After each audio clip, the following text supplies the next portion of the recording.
প্ৰথমতে সকলোকে নমস্কাৰ। এইটো এটা বহুত প্ৰাউড মুমেণ্ট মোৰ কাৰণে আচলতে, আৰু মোৰ গাঁওখনি জেৰাই মাজগাঁও, মোৰ ঘৰ তাতে। তাৰপিছত আৰু তিনিচুকীয়াতো থাকোঁ। চ' প্ৰথমতে বহুত 10-15-11 বছৰৰ পৰা মই জুডো আৰম্ভ কৰিলোঁ। তাৰপিছত তেতিয়াৰ পৰা অলপ আগ্ৰহ খেলৰ কাৰণে। তো খেলত মই খেলি ফাৰ্ষ্টত জুডোটো প্ৰথমত খেলা নাছিলোঁ।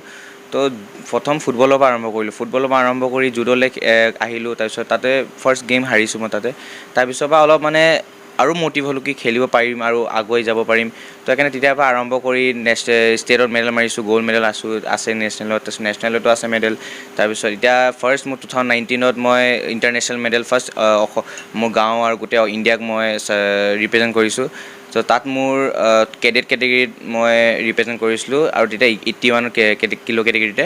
তো তেতিয়া মই ব্ৰঞ্জ মেডেল পাই আহিছোঁ। এইবাৰ মই চাউথ আফ্ৰিকাত 4 তাৰিখৰ পৰা আৰু 6 তাৰিখলৈ মোৰ গেম আছিলে, কমনৱেলথ জুডো চেম্পিয়নশ্বিপ চিনিয়ৰ কেটেগৰীত মই এবাৰ প্ৰেজেণ্ট কৰিছোঁ, আৰু তাত মই চিলভাৰ মেডেল পাই আহিছোঁ।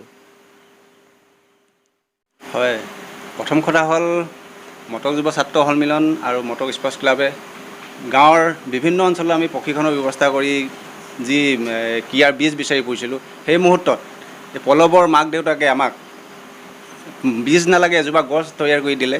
তো আমি যথেষ্ট আনন্দিত হৈছোঁ। যি সময়ত আজি ড্ৰাগছ বা বিভিন্ন নিচাযুক্ত দ্ৰব্যৰ লগত আজি যুৱকচাম আসক্তি হৈছে, সেই সময়ত যে আমাৰ মটক জনগোষ্ঠীৰ এজন যুৱকে সুদূৰ চাউথ আফ্ৰিকাৰ পৰা পদক লৈ আমাক গোটেই বিশ্বৰ দৰবাৰত মটক জনগোষ্ঠীৰ এজন যুৱক হিচাপে প্ৰতিষ্ঠিত হৈছে, তো আমি ধন্য হৈছোঁ।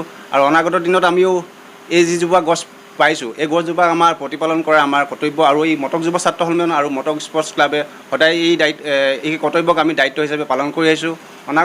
অনাগত দিনত আশা কৰিম বা আমি চেষ্টা কৰিম তেখেতক কেনেকৈ আমি আগুৱাই লৈ যাব পাৰোঁ, কেনেকৈ প্ৰতিপালন কৰিব পাৰোঁ। সদায় আমাৰ সহযোগ থাকিব, আৰু সদায় সহযোগে আগবাঢ়ি যাম।